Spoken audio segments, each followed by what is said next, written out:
dusangiye amahirwe yo kwiga ijambo ry'Imana, nongeye kukwishimira cyane kandi nanone nshima Imana iduhaye amahirwe.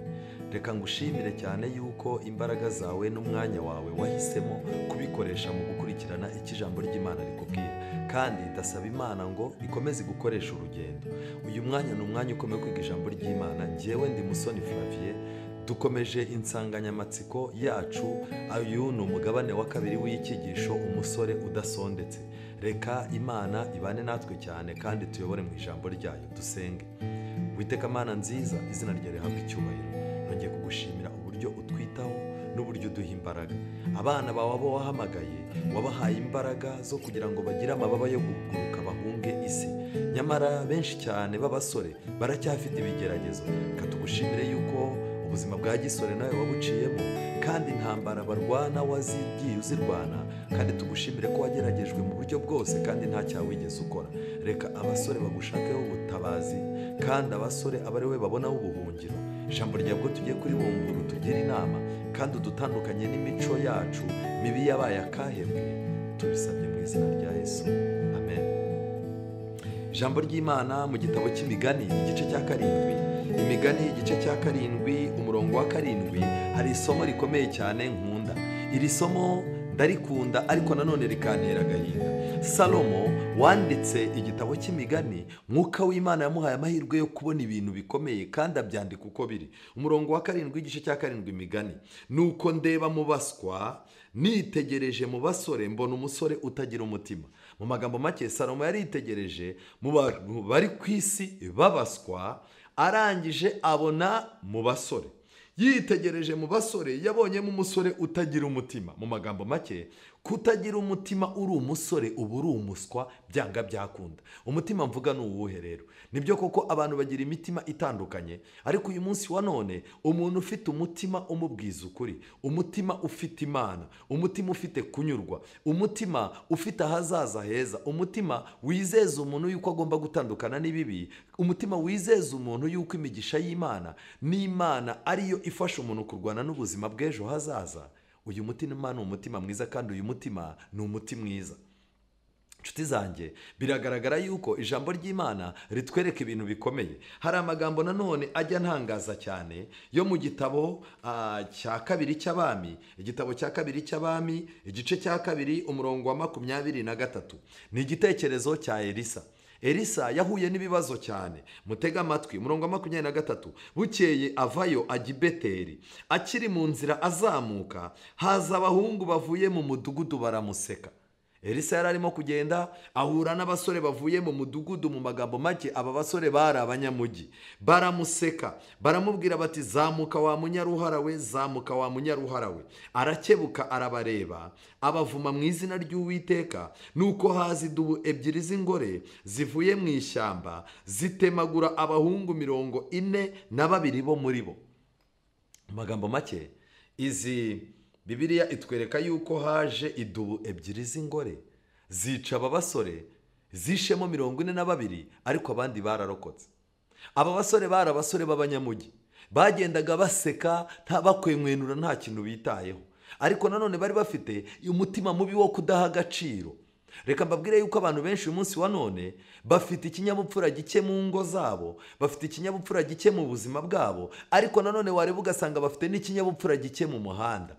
Izi dubu ebyiri zimaze kubica rero, ikintu kibabaje ni uko bari banenze, bari bapinze iby'Imana n'umuntu w'Imana. Uyu munsi wa none mu basore benshi harimo kudaha agaciro. Elisa bari babizi ko ari umuhanuzi w'Imana, ariko bazamukiye ku ruhara rwe, barangije baramutuka. Mu basore benshi habamo umuco wo gupfobya iby'Imana, wo gupfobya abantu b'Imana, wo gupfobya inzu y'Imana. Ibi bintu bituma abatangiye gupfobya ibi bintu basigara ari abasore bo mu muhanda. Nshuti zanjye, nagira ngo mbabwire ikintu gikomeye cyane, abasore, ibyangombwa biranga umusore ufite ahazaza heza. ese urashaka kubimenya? Ni byiza cyane. Turinjira mu gitabo cy'uburezi paje 288, education, igitabo cy'uburezi paje 288, baranditse ngo kuba umuntu hari ubunararibonye afite mu bintu bifatika biba mu buzima busanzwe ntako bisa. Umuntu agomba kuba ari umuntu uzi kwiyaranja mu buzima, niyo ndangagaciro ya mbere. Ugomba kuba uzi kwiyaranja mu buzima, waba iwanyu mukize mwaba mukennye, mwaba mwari mukennye mugakira, mwaba mwari mukize mugakena, situasiyo zose ugomba kwiyaranja, kuba adapte kuri zo. Kandi ikindi, uyu musore hano baranditse ngo gukorera kuri gahunda, kugira ubushobozi. Gukorera kuri gahunda ni ikintu gikomeye. Abasore batagira gahunda mu buzima bwabo, batagira gahunda mu muhanda, abo basore ntibashobora no kuzagira gahunda mu rusengero, uretse ko batazanagira gahunda mu miryango bazubaka. Kugira gahunda ni kimwe mu ndangagaciro zigomba kuranga umusore uzavamo umuntu muzima. Kugira ubushishozi, kutica igihe, kwitegeka, guhorana ibineza neza. Mu magambo make, ntabwo ubundi buryo Imana yaremye abantu bagomba kunezerwa ari uko bari mu birori, ari uko bari muri pate, ari uko bari mu bindi bintu bitandukanye. Ahubwo umuntu uzabona ukabona akunze kumwenyura, atamwenyujwe n'amafaranga menshi, atamwenyujwe n'amashuri yo mu rwego rwo hejuru, atamwenyujwe n'uko famiye zabo nyinshi ziba hanze, atamwenyujwe n'uko afite amafaranga cyangwa se afite inshuti zikomeye, ahubwo agahorana icyizere cy'uko ubuzima buzagenda neza, agahora ari umuntu ubona amwenyuye. Uzubahe umuntu umwenyura nta mpamvu afite aheraho, nagira impamvu aheraho azamwenyura kurushaho. Abasore bagomba guhorana ibineza, bagomba guhora batuje, kwitanga, kuba inyangamugayo no kubaha abandi. Izi ni indangagaciro za ngombwa ku musore. Izi ndangagaciro iyo utazifite, niyo waba ufite amafaranga wayarya ukayamara, niyo warangiza ugahabwa akazi gakomeye cyane muri minisiteri, bucya bagusanze ahantu waraye wasinze bakabura urufunguzo rw'akazi bugacya bakwirukanye. Niyo waba ufite ikintu runaka uzwiho gikomeye, birangira kariyeri yawe irangira nabi. Ndahamya nashidikanya yuko benshi murimo gukurikira iki cyigisho, yaba mu banyamuziki, yaba mu banyapolitike, yaba mu bantu bagiye batandukanye, mugiye muza abantu kariyeri yabo yarangiye nabi kubera kubura izi ndangagaciro zo kuba umuntu agomba kugira ari umusore. Rero uyu munsi wa none ijambo ry'Imana riratangaje. Imbere yacu tuhafite inzira ebyiri kandi guhitamo n'ukwawe. Hari inzira yo kuyoborwa n'umubiri, akaba ari inzira yoroshya ubuzima, akaba ari inzira igukura mu by'Imana, hakaba n'inzira igukomereza mu by'Imana, igatuma hari ibyo uhomba by'ubu buzima, igatuma hari iraha rimwe na rimwe utajyamo, ariko ikakugenera ubuzima bw'umunezero bw'ahazaza. Ibi bintu biratangaje. Nshuti zanjye, nagira mbabwire ngo muri iki gitabo cy'uburezi kuri paje 226 kagingo ka 3 baranditse ngo abasore n'inkumi bakeneye kwigishwa ko ubuzima bugirwa n'ibi bintu bigeze kuri 5 ngiye kubabwira. Ubuzima bugirwa ikintu cya mbere, gukora umuntu ashishikaye. Gukora umuntu ashishikaye nicyo kintu cya mbere. Mu gihe cyose uzaba umunebwe mu buzima bwawe, ukaba ari umuntu udafite icyo ukora mu nzu y'Imana, udafite icyo umaze mu muryango wawe, udafite icyo umariye igihugu. Ariko reka mbabaze, tuvuge yuko wenda wamaze kurangiza amashuri ukaba nta kazi no gukora akazi k'ubuvolonteri, se kuki utagenda ngo waka ahantu stage uhabe uhakore, ko byanga byakunda niba utari umunebwe bazaguha akazi. Nshuti zanjye, ubu uyu munsi wa none hari ikibazo abarezi bafite. Umuntu arangiza kwiga segonderi cyangwa kaminuza, yari afite ubumenyi bukomeye, ariko kubera guhora yicaye imbere ya televiziyo areba indirimbo z'isi n'ibindi bintu, igihe kiragera na ya tekinoloji yararamugiyemo ikongera ikamusohokamo. Rero ikintu cya kabiri abasore bagomba kugirwa nacyo ni ugusohoza inshingano, kumva ko hari inshingano ikureba, ntukabeho udafite inshingano. Icya gatatu, kwita ku bandi no ku bintu. Ugomba kwita ku bintu usanze ahantu, ukita no ku bantu uhasanze. Umutima wo gutesha ibintu byose agaciro, kumva ko ibintu nta kintu bitwaye, kumva ko ibintu, reka mbabwire, nuramuka ugiye gusura umuntu ukagera mu rugo rwe, uzibuke ko televiziyo ye kugira ngo ayigure byamutwaye igihe aburara. Nubona uri kuganira na mugenzi wawe akagutiza laptop, uzamenye ko iyo laptop hari igihe yemeye kwambara kamambiri zihengamye ngo ayigure. Igihe cyose ugeze ahantu, jya wubaha ibintu by'abandi, wubahe n'abantu, bizagufasha kubaho neza kandi abantu babone ko uri umuntu uzi guha agaciro ibintu. Ikintu cya kane muri iki gitabo banditse, abasore bakeneye kwigishwa mu buryo buzatuma baba abagabo n'abagore b'ingirakamaro. Abantu bagomba gutozwa ibibazo by'ubuzima, bakamenya ko bazaba abagabo. Uretse ko muri ino minsi abenshi bamaze kwemera kuzibera abatinganyi, abenshi bamaze kwiberaho mu buzima butazashaka. Ariko nagira mbabwire ngo basore, nkumi, nagira ngo mbabwire yuko ubuzima bw'urugo burimo umunezero kandi bwigisha abantu ibintu byinshi, ariko si ubuzima urota nk'uko filime igenda. Mwese murabiza bigeze mureba filime, ujya kubona ukabona umuntu aravutse bamufite mu biganza, mu minota 3 wajya kubona ukabona arimo arirukanka, akirukanka arimo gukura, mu minota 5 ujya kubona ukabona yatangiye gukina filime ari umugabo. Ntabwo ari ko umuntu akura mu bitekerezo, nta nubwo ari ko umuntu aba umugabo. Kuba umugabo cyangwa kuba umugore ntabwo umuntu yicara ngo abitekereze iminota 5 ngo bite byizana ashiduke yabaye we. Ni ibintu bisaba gutekereza kandi ugasaba Imana ikakuba hafi. Ariko birakenewe cyane yuko abasore bigishwa yuko bazavamo abagabo n'abagore b'ingirakamaro kandi bashobora no guhangana n'ibibazo bitungurana. Impamvu ngiyi, kenshi na kenshi usanga abantu benshi bavukiye mu ngo zishoboye cyangwa bakavukira mu ngo zabakinze zikabareresha kubakinga ibibazo, byanga byakunda usanga abo bantu bataba abakandida beza mu gushaka. Niyo mpamvu ukwiye gushaka umusore, ukwiye gushaka umukobwa wamenyereye guhangana n'ubuzima.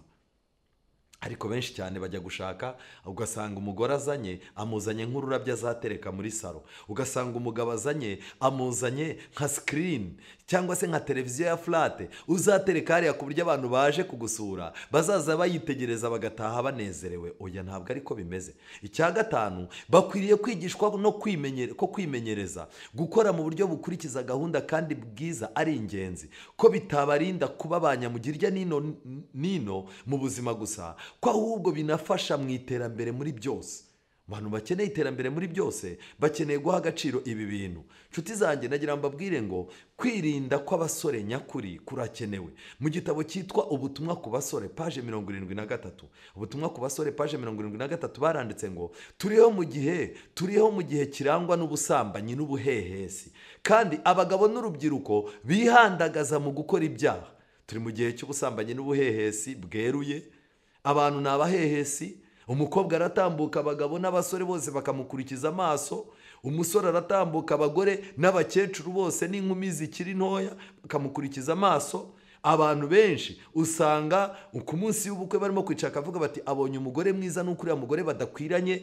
Ariko ndagira mbabwire inshuti zanjye, byanga byakunda umuco w'ubuhehesi n'ubusambanyi ureze, atari mu bupagani gusa, atari mu mihanda. Uyu muco waramanutse, uragenda winjira mu ngo, urarenga uva mu ngo uragenda ugera no mu nsengero. Ubusambanyi n'ubuhehesi biragaragara ku bagabo n'urubyiruko. Keretse gusa abasore n'urubyiruko rwacu nibarindirwa mu by'idini. Mu magambo make, ubuhungiro bw'abasore buri hehe? Keretse gusa abasore n'urubyiruko rwacu nibarindirwa mu by'idini, bakarindirwa mu nzu y'Imana, bagatozwa, bakigishwa, bagasengerwa, barangiza ubwabo bakigishwa gukora, bakamenya ko igihugu gifite icyo kibakeneyeho, bakamenya yuko itorero rifite icyo ribakeneyeho, imiryango bavukamo ifite icyo ibakeneyeho, ariko nabo ubwabo bitezeho umusaruro. Ibi bintu bitabayeho, reka mbabwire, abasore bagize amahirwe yo kuba mu nzu y'Imana, atari indyarya mu nzu y'Imana, bagiye bagira ubuzima bwiza kandi bafite ahazaza heza. Ariko uyu munsi wa none abantu bari hanze y'Imana, abasore bumva ubuzima bwabo buzagenda neza ari uko batandukanye n'Imana n'inzu yayo, bafite akaga. Bagakomezwa n'amahame adakebakeba kandi bakitonda cyane mu guhitamo abo bifatanya nabo n'ibitabo basoma. Mu magambo make, abantu mwifatanya, inshuti mugendana, ibitabo musoma, filime mureba n'ibindi bintu byose bifite icyo bizangiza ku hazaza hawe. Ariko nanone Imana ibahe kurindirwa mu idini. Mwikumva ko idini ribereyeho gutuma mutagaciro, ahubwo idini ryongera ubunyangamugayo bwanyu. Idini ryongeraho agaciro ko kwizerwa by'iteka ryose. Uzi umukobwa usanzwe yitonda, iyo abantu batangiye bakavuga bati uretse kwitonda gusa buriya ni n'umuntu w'Imana, ibyo bintu biba ari package iremereye cyane. Muri CV yawe haba hinjiyemo ikindi kintu kitsindagiye. Uzi umusore bicara bakavuga bati uyu musore uko mureba, uko akorana kuraje n'iki, ni nako buriya yita ku bantu, akita no ku bintu by'abantu. Kandi uretse n'ibyo, uyu musore ni inyangamugayo, ntabwo yakwiba, n'urufunguzo rw'iduka warumusigira ukazagaruka nyuma y'icyumweru ugasanga ntabwo wahombye. iyo ni package, bakakubwira yuko ibyo byose ubikura mu nzu y'Imana. Hano rero baranditse ngo bigaburira intekerezo zabo, naho ubundi bazugururira amarembo abantu bafite imico yangiritse nk'uko imico y'abaturage b'i Sodomu yari iri. Utitonze ushobora kuzahura n'akaga. Ellen G. White yanditse ababajwe cyane n'abana bavuka mu miryango isenga. Yaranditse mu gitabo cy'ubutumwa ku basore paje 74 na paje 75 ngo abana b'ababyeyi bubahiriza isabato, abana bakiriye umucyo mwinshi kandi bitaweho mu mpuhwe zihebuje, bashobora kuba aribo bazagira umurage ukojeje isoni. Abana bavuka mu ngo zisenga, abana bavuka mu ngo z'abapasiteri, mu ngo z'abavugabutumwa b'abalayiki, abana bavuka mu ngo z'abadiyakoni n'abadiyakonikazi, abana bavuka mu ngo z'abantu bagiye basenga, bashobora kuba aribo bazagira umurage ukojeje isoni, bashobora kuba aribo bazabibira mu muyaga bagasarura serwakira. Nahitamo kubona abana banjye barambikwa mu mva bagashyingurwa aho kubabona batera intambwe igana ku rupfu. Kuri nge igihamya giteye ubwoba cy'uko naba nararereye abana banjye kugira ngo bazarwanye Imana yo mu ijuru, ngo bazongere ingabo z'abahakanyi mu minsi iheruka, kandi ngo bagendere munsi y'ibendera ry'umukara, byaba ari igitekerezo kibabaje cyane kandi giteye agahinda.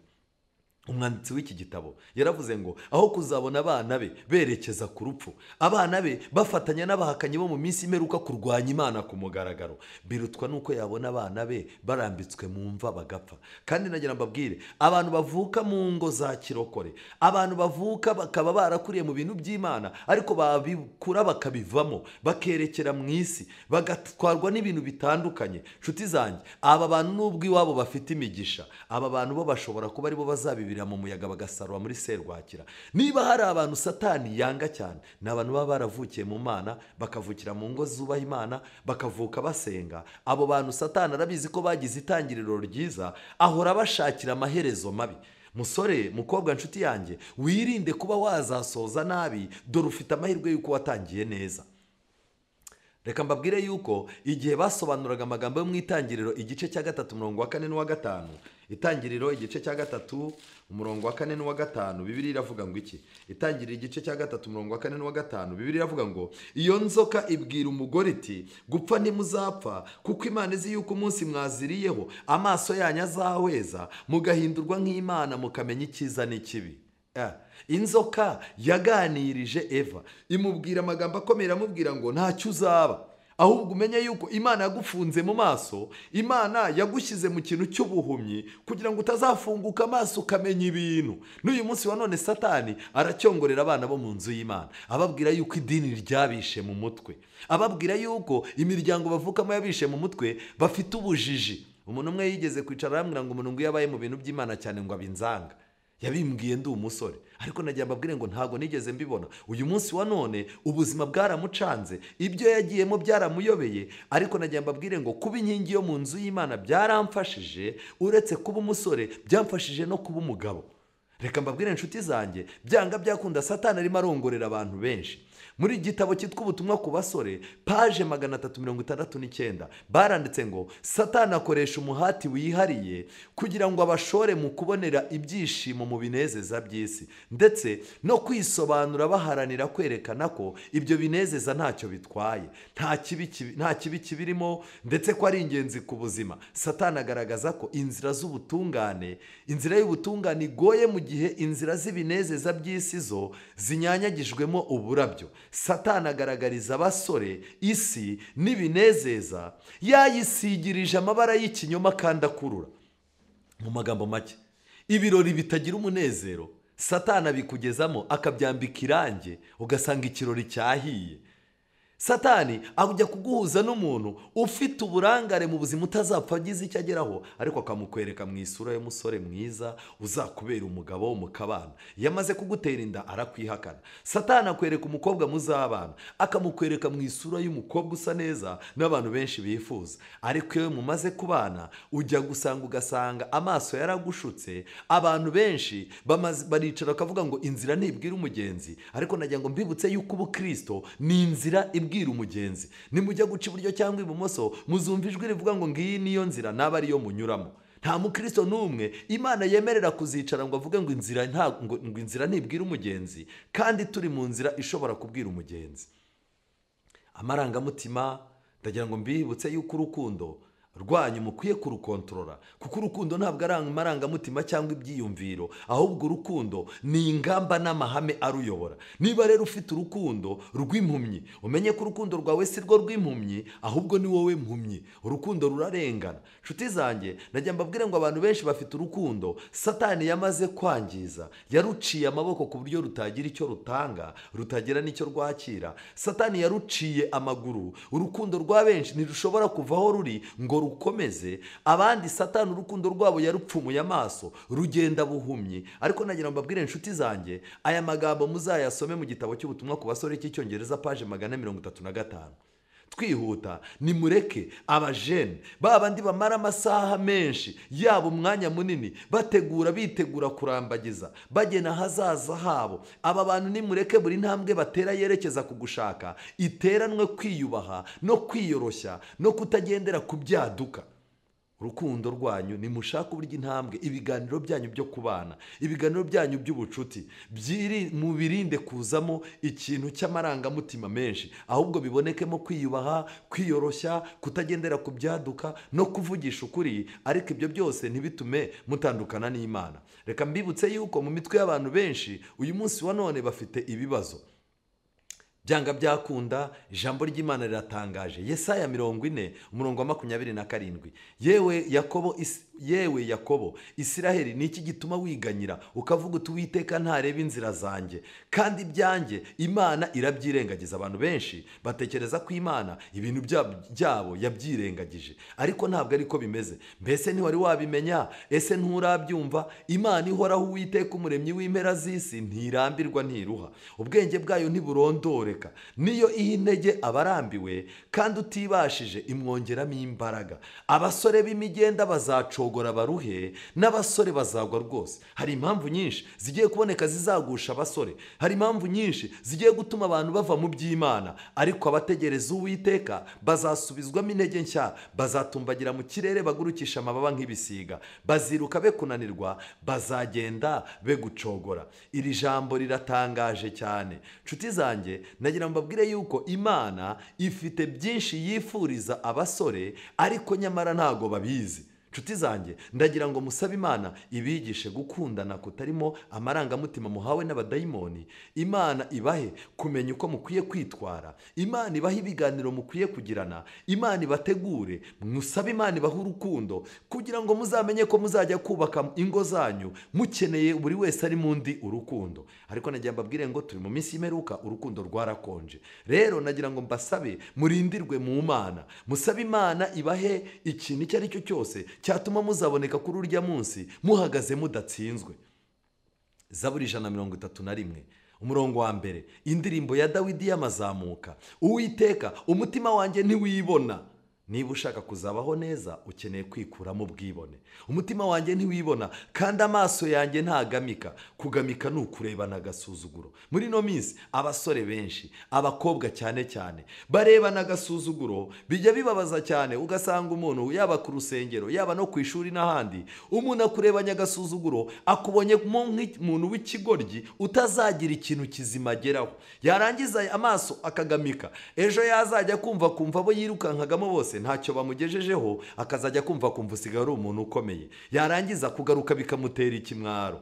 Bibiliya iravuga ngo amaso yanjye ntagamika. Ukwiye kwikuramo amaso yo gusuzugura, kuko uyu munsi wa none uwo usuzugura ejo ushobora gusanga ari ubuzima bwahaye agaciro, ugasanga niwe muntu ugezweho kandi ukomeye. Bibiliya irakomeza, Dawidi yarakomeje aravuga ngo kandi siniha ibiruta urugero rwanjye, cyangwa ibitangaza byananira siniha ibiruta urugero rwanjye. Mu Kinyarwanda cy'iki gihe, sinipasa muremure. Nzi urwego ndimo, ntabwo nshaka kubaho mu buzima bundenze. Kandi nanone siniha ibiruta urugero rwanjye cyangwa ibitangaza byananira. Sinjya mpfa kwemerera abantu ibitangaza ntakora. Abantu benshi iyo barimo kurambagiza bemera ibintu batashobora. Abantu benshi mu busore bemera ibintu batashobora. Nshuti yanjye, ndagusaba ngo Imana ikugenderere, igushyire mu kuri kandi uhinduke umunyakuri.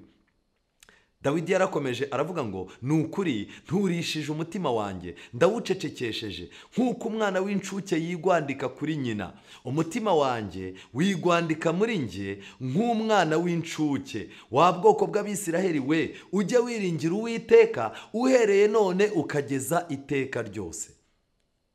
Ndagira ngo mbwire inshuti zanjye, umutima wawe ukeneye gutuza, ukamenya urukundo Imana igukunda, ukamenya yuko amahirwe yawe no kugubwa neza kwawe biri ku Mana. Muri iki gitabo cyitwa Ubutumwa ku basore banditsemo amagambo akomeye cyane yankanguye. Aya magambo kandi yanteye gutekereza cyane. Kuri paje 385 baranditse ngo nabonye ko nta n'umusore n'umwe mu basore 20 waba uzi icyo iyobokamana rigaragarira mu mibereho y'umuntu ari cyo. Umusore umwe nabonye ko nta musore n'umwe mu basore 20 waba uzi icyo iyobokamana rigaragarira mu mibereho y'umuntu ari cyo. Aya magambo arababaje. Mu basore 20 nta musore n'umwe uzi icyo imibereho y'iyobokamana igaragara mu mibereho yacu isobanuye. Ubwo muri korali bimeze gute ko hari korali usanga zifite abantu 15 ubwo nta muntu urimo? Ubwo muri korali ifite abantu 40 harimo abantu 2 cyangwa harimo umuntu umwe? Nshuti zanjye nagira mbabwire ngo Imana ikeneye abasore kugira ngo Satani atabakoresha, kuko abasore ni imbaraga zikomeye. Reka imbaraga zawe, amahirwe yawe, ubushobozi bwawe, amarangamutima yawe byose ubyegurire Imana kugira ngo uboneke mu bantu bazahagarara badatsinzwe mu izina rya Yesu. Amen. Dusenge. Uwiteka Mana nziza, izina ryawe rihabwe icyubahiro. Twongeye kugushimira uburyo dukunda n'uburyo twitaho. Utwifuriza ahazaza heza, utwifuriza kuzagira icyo turonka, utwifuriza kuzabaho neza kandi tukagira icyizere cy'ubuzima bwiza. Ni wowe utwifuriza yuko imbaraga zacu zitazapfa ubusa. Uratwifuriza kuzagira imiryango myiza, ariko ukanatwifuriza kuzahagarara imbere yawe tunesheje inyamaswa n'igishushanyo cyayo. Wifuriza abasore kuzaza bakaririmba indirimbo ya Mose n'umwana w'intama, ariko byanga byakunda Satani nawe arifuza ko abasore bazashyirwaho inyamaswa, igishushanyo cy'inyamaswa, ndetse bagashyirwaho n'umubare wayo n'ikimenyetso cyayo. Mwami Yesu, turagutabaje kugira ngo dutabare. Reka abasore ibyari byatwaye imitima yabo byigizweyo.